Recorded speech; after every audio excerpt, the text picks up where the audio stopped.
Russian President Vladimir Putin accepted quote-unquote the will of the people and signed into Russian territory 4 areas of Ukraine captured by Moscow since February 2022. All of Luhansk, 70% of Donetsk Oblast, 60% of Zaporizhzhia, and almost all of Kherson are under Russian control.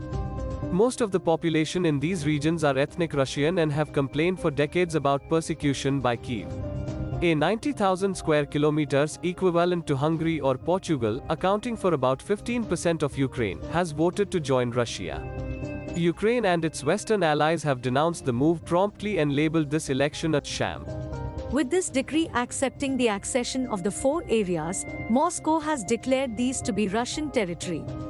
Putin said any attack on these areas would invite a punishing response, including with nuclear weapons. Coincidentally, the Nord Stream pipelines have developed 4 leaks. All experts say 1 leak is possible, but 4 leaks are impossible. Russia and the European Union agree that there was foul play, most likely sponsored by some state. But they blame each other for it. Independent analysts have pointed out that there is no motivation for Russia to blow up their own pipes. Some have alleged that the USA may be the culprit. Even more of a coincidence is the United States and Poland announcing a new pipeline almost at the same place as the Nord Stream that will carry gas from Norway. Russian and independent analysts jumped on this coincidence to allege the USA was responsible for this escalation. They said that the act eliminated all competition to bring gas to Europe and Washington would be the largest beneficiary. The United States Secretary of State Antony Blinken's gushing response to the event does not help its image. It's a tremendous opportunity to once and for all remove the dependence on Russian energy, and thus to take away from Vladimir Putin the weaponization of energy as a means of advancing his imperial designs. Having cancelled Russian prospects in Europe, the USA is eager to sell its more expensive liquefied natural gas there. However, docks and factories capable of receiving shipments from the US are still under construction, and there is a very slim chance of being ready by this winter. The USA by itself does not have enough production capacity or availability to supply Europe. For example, the USA offered 15 billion cubic meters of liquefied natural gas to the EU this year, sourcing it from international partners. This vague promise pales when we realize that Russia exports 155 billion cubic meters of liquefied natural gas to the EU this year. When asked, Blinken gave a glib remark. There's a lot of hard work to do to make sure that countries and partners get through the winter. Speaking at a Stanford University conference, the head of the World Bank, David Malpass, had a more cautious view on the policy to replace Russian energy. Under current policies, global energy production may take years to diversify away from Russia, prolonging the stagflation risk.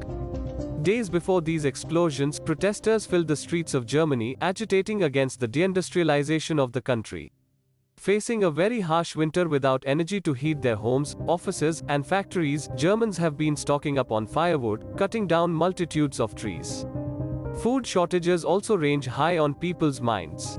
In a seemingly disconnected event, CNN reported that the Organization of the Petroleum Exporting Countries, or OPEC, with 13 member states, is meeting at their headquarters in Vienna to discuss production cuts. Riyadh and Moscow are pushing for a production cut to keep prices from falling. While the supply-side reduction numbers are unknown, there is speculation that the figure may be as high as 1 million barrels per day. An unnamed US official said that the administration in Washington is having a spasm and panicking over this prospect, as this would be the largest cut in oil output since the beginning of the COVID-19 pandemic. Diplomatically, Washington is taking the gloves off, terming the action a potential reduction would be a hostile act and a total disaster. The West's message to OPEC is that this act would risk their relations with the US and the West. One key message of Putin to the West was that he was ready for diplomacy. Russia is ready to return to the negotiating table with Ukraine, but Moscow will not discuss the results of the referendums in the liberated territories. In a cinematic manner, Ukrainian President Volodymyr Zelensky promptly signed an application to join NATO and displayed it as if throwing the gauntlet at Russia. Ukraine's admission to NATO is precisely what Moscow has said would be deepest of red lines for their security. German Foreign Minister Annalena Baerbock reacted almost immediately, cautioning NATO not to jump into a direct conflict with Russia. We have made it clear from day one that we have a responsibility to ensure that the war does not spread to other countries, that NATO does not itself become a party in the war. And that remains true today. We are doing everything we can to ensure that other countries and NATO are not drawn into this war. However, Berlin promised to send heavy weapons so Ukraine could continue to fight Russia. Pro-peace analysts decried the last statement, saying that such tactics are to continue the proxy war to fight the Russians till the last Ukrainian. Germany's permanent representative to NATO, Rudiger Koenig, clarified that the Western military alliance is not obliged to help Ukraine's fight with Russia. Talking to Dean Spiegel, the youth version of Der Spiegel magazine, he said that Article 5 of NATO's charter calls on all member states to come to the aid of one another. Since Ukraine is not part of NATO, the alliance does not need to get into a direct conflict with Russia. NATO Secretary General Jens Stoltenberg said while it supported Ukrainians' choice to join any alliance it deems fit, the decision of admission has to be made by all 30 members. Accepting Ukraine into NATO would mean drawing the West into a direct conflict with Moscow, which most likely end up with a nuclear exchange, ending the world as we know it.